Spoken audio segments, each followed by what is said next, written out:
एक प्रश्न येतो की संपूर्ण महाराष्ट्रातल्या पोलीस दलाचा जर विचार केला तर महाराष्ट्र पोलीस दलातल्या महिला पोलिसांची कामगिरी आतापर्यंतची कशी वाटते?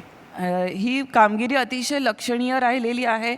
मी अशा देखील महिला बघितलेल्या आहेत की ज्यांनी त्यांच्या सुबुद्धीने त्या परिस्थितीतून मार्ग काढलेला आहे. कायदा सुव्यवस्था परिस्थिती हाताळणे असो, ट्रॅफिक ड्युटी हाताळणे असो किंवा एखादी दंगल चालू आहे त्याच्यामध्ये घुसून ॲक्च्युली आपल्या लाठीढालीचा वापर करून समाजाला सुरक्षित ठेवणं असो, किचकट कायद्यांचा तपास करणं असो, एक विजिबिलिटी पोलिसांचं चांगलं काम समाजापुढे आणण्यासाठीचा प्रयत्न असो, महिलांनी सर्वच स्तरांवर म्हणजे वरिष्ठपासून ते सगळ्या स्तरावर एक टीम म्हणून पण चांगलं काम केलेलं आहे. किंवा महिलांचे जे अत्याचार आहेत त्याचा अधिक सेन्सिटिव्हली तपास देखील केलेला आहे. मर्डरसारखे तपास असोत किंवा इतर काही विशेष गंभीर घटना असोत, सगळ्यांमध्ये त्यांनी आपलं एक पॅशनेटली योगदान दिलेलं आहे.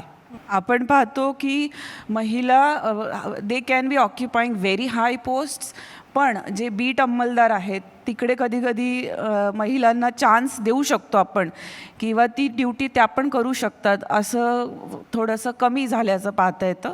पण संभाजीनगरमध्ये मी हा उपक्रम किंवा एक्सपेरिमेंट करून बघायचं ठरवलं. आमच्या अंमलदारांना विचारलं की तुम्हाला करायची आहे काही बीट ड्युटी, कारण ती इझी नाही आहे, त्याच्यामध्ये थोडीशी प्रवास जास्त आहे किंवा फील्डवर तुम्हाला ॲक्च्युली जावं लागतं.